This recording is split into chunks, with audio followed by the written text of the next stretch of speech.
Hello there. So, as we were talking about preparing your final digital poster session in this unit, you'll have to prepare one final thing to go along with your digital poster session. So, this presentation will be about preparing your elevator pitch. Do not worry, this is not another huge assignment to go along with your digital poster session. It will just be something quick to add to your digital poster session where you really try to sell and pitch your idea. So your assignment, so when you turn in your final digital poster session, you also will need to prepare a short elevator pitch. You will write an elevator pitch that you could someday present to an audience with your general poster session. So once again, the purpose of this assignment in this course was to practice a poster session in case you go on to your capstone project or in the professional workplace someday, or if you also go on to graduate school. This will all just be really good practice for those things in the future. And then you will also prepare the short little pitch where you try to sell your research or idea that you found in your project. So your elevator pitch is again due when you turn in the final digital poster session. Your elevator pitch should be at least one typed page, no more than two. It is a bullet point list, and you will label or clearly include the hook, introduction, and setup question. So you will think of an elevator pitch as trying to sell a product. Right at the beginning of your elevator pitch, you need to hook your audience. So I'm sure in a earlier English class, you have worked on a hook for an introduction before. So hooks are commonly the first sentence when you write your introduction. So an elevator pitch is kind of this hook, the first thing for your digital poster session. And then that elevator pitch is a concise statement of your research interest and experience that you share with other professionals, researchers, or scholarly practitioners. And in your case, you'll share it with other students too. So every elevator pitch has three important parts to it. So once again, it's only a minute to 2 minutes long, so all these should be very quick. It is not extensive.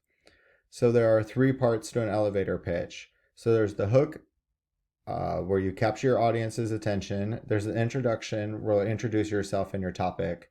And the setup or question where you will really clearly explain the significance, the so what, the why of your academic argument. And you will label these parts or follow this exact order on your assignment. So for the hook, this will just be a very quick review of the hook. So it is a sentence or two that captures people's interest in your topic. Your hook can be a question, a statement, a surprising fact, a statistic, or a short story. So I'm sure these are all common examples of hooks that you've heard in the past. So for an example, I don't know if these are true, but I just made these as examples. So did you know that 239 people died from e-cigarettes in Ohio in 2019?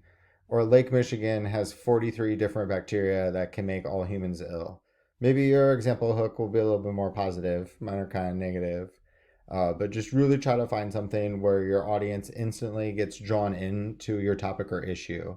Your hook may not be these grave as my examples are, but just something that really piques people's interest.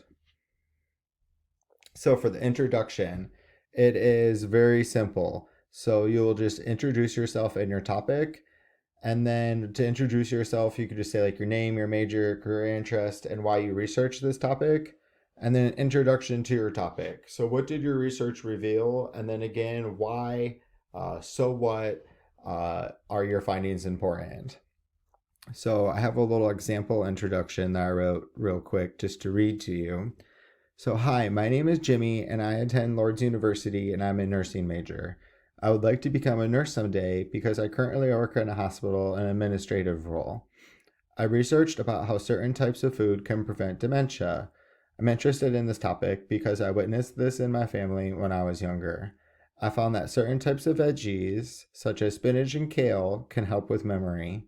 These superfood vegetables that are growing in popularity can help keep fiber optic connections among neurons that help with memory recollection.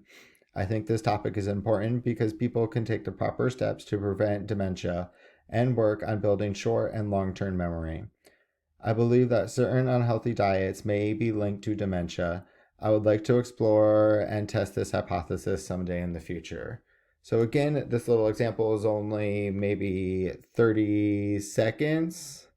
It is very short, so once you add a little hook and then the next step, you're right at a minute. So for the setup or question, why is your issue important? What benefits are there to your research or question? How does your research help solve a problem or issue? And then for an example of this from the last example I gave from Jimmy, if there was more research about dementia and diets, the medical field could offer advice and prevention tips to the general public. So with elevator pitches, the goal is to create a memorable and positive impression. So questions to consider again, what is the topic? Again, you want to focus on the problem or issue or question.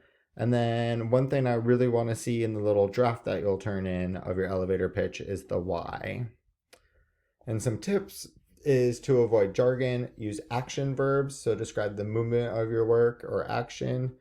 Keep it short, so you'll bring a bullet point list. Remember, your assignment for this is 1 to 2 pages in bullet point format, and you need to include a hook, the introduction, and the setup or question.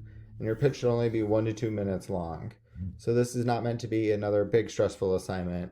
It's just something else to give you real world practice for digital poster sessions that are increasingly popular in academia and research. So if you have any questions, please let me know.